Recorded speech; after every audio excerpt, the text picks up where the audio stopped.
జరుగుతుంటే ఏ క్షణంలో ఏం జరుగుతుందో అని ఆ పల్లె జనం ప్రాణాలు గుప్పెట్లో పెట్టుకు బతుకుతున్న రోజు.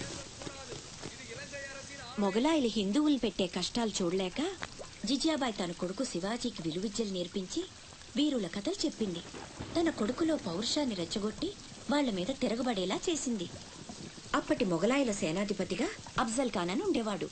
వాడు పొడుగ్గా 7 అడుగుల ఎత్తున రాక్షసుల్లా ఉంటాడు. వాడు కూడా శివాజీని ఏం చేయలేకపోయాడు. అందుకని సంధికని పిలిచి కౌగిలించుకున్నట్టు నటించి వీపులో కత్తితో పొడిచాడు. అమ్మో, శివాజీ చచ్చిపోయాడా? లేదురా, శివాజీకి ఉక్కు కవచం ఉంది. ఇనపగోళ్లతో అఫ్జల్ ఖాన్ గుండెని 2గా చీల్చేశాడు. అది చూసి జనం ఛత్రపతి ఛత్రపతి అని శివాజీని పొగిడారు. ఛత్రపతి అంటే ఏంటమ్మా? తన కోసం తను బతికేవాడు మనిషి, నలుగురు కోసం బతికేవాడు ఛత్రపతి. తర్వాత ఏమైందమ్మా? తననంత వాణ్ణి చేసిన తల్లి కోసం శివాజీ పెద్ద కోట కట్టించి బంగారు ఉయ్యాలు చేయించి అమ్మను బాగా చూసుకున్నాడు. నేను కూడా పెద్దయ్యాక నీకోసం పెద్ద మేడ కట్టిస్తానమ్మా. నీకు ఈ కష్టాలు ఏవీ లేకుండా చేస్తాను. నేను మహారాణిలా చూసుకుంటానమ్మా.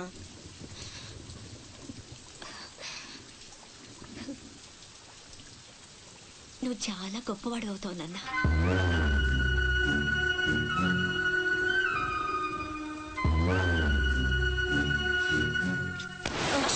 నువ్వేంట్రా మామకి ఇల్లు కట్టించేది? పోయి మీ అమ్మ కట్టించుకో.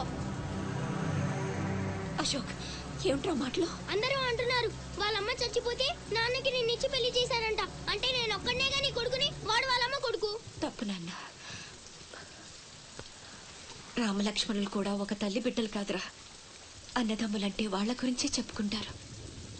మీరు కూడా అలాగే కలిసి ఉండాలిరా. మీరిద్దరూ దెబ్బలాడుకుంటుంటే నేను భరించలేనురా. అది నాకు చావు కన్నా పెద్ద శిక్ష.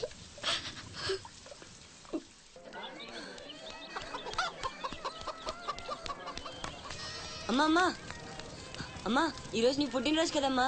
నీకు ఇష్టమని జంట మామిడి పళ్ళు తెచ్చాను.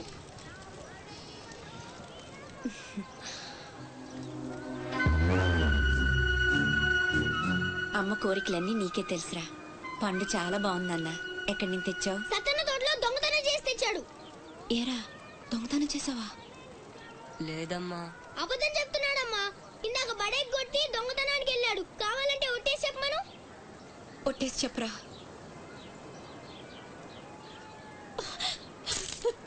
దొంగతనం చేస్తావురా? నువ్వెంతో గొప్పడు అవుతావని ఊహించుకున్నాను. ఇదా నువ్వు చేసిన పని?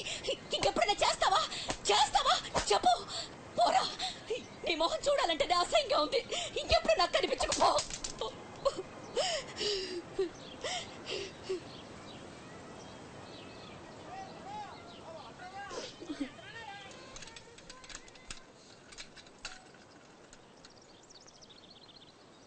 పుల్లయ్యగాడు ఊరగాయకు వందకాయ అడిగాడు, ఇచ్చావా? ఇచ్చాను. సత్తన్న, ఏంటమ్మా?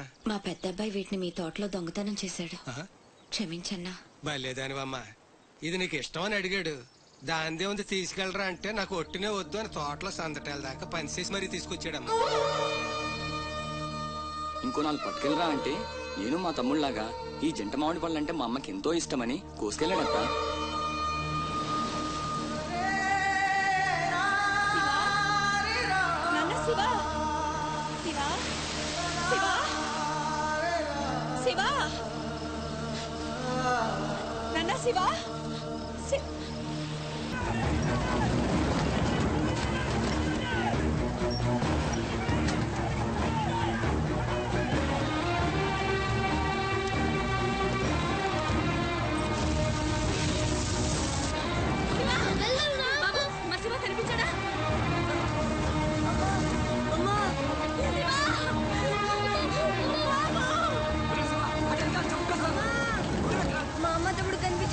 మీ అమ్మ తమ్ముడు ఏదో పడవ ఎక్కే ఉంటారా, నువ్వు ఎక్కరా?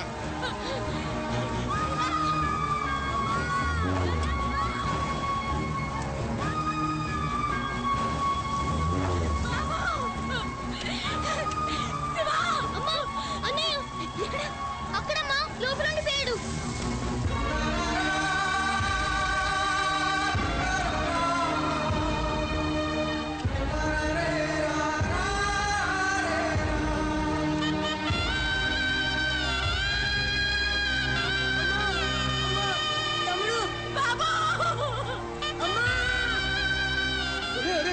చచ్చిపోతావరా వెనక్కలేదో పడవలో వస్తారులేరా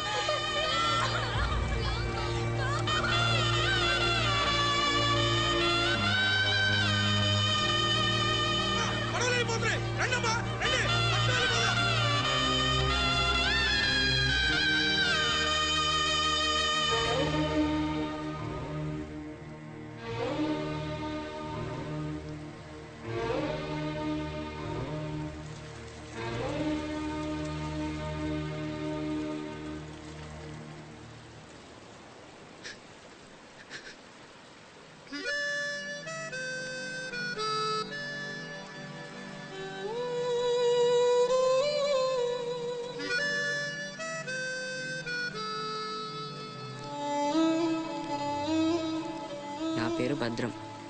శివాజీ.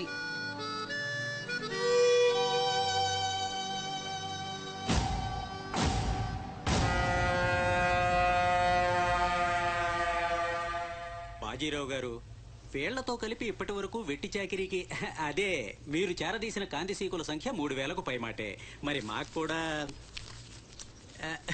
Thank you sir. వాళ్ళకి పొజిషన్ ఏంటో ఓసారి చెప్పు. అలాగే సార్. చూడండి, మీరంతా ఈ దేశంలోకి దౌర్జన్యంగా ప్రవేశించారు. న్యాయంగా అయితే మిమ్మల్ని వెనక్కి తరిమెయ్యాలి. కానీ అన్న బాజీరావు గారు మీ మీద జాలి పడుతున్నారు. కాబట్టి మేము చూసి చూడనట్టుంటాం. గుట్టుగా కాగితాల మీద సంతకాలు చేసి ఆయన పెట్టింది తిని బతకండి.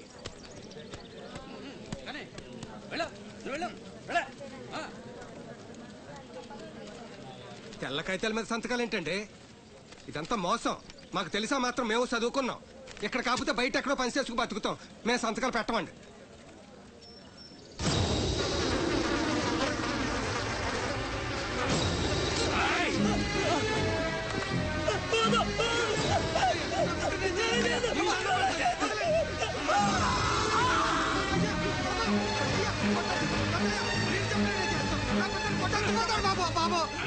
నా బిడ్డ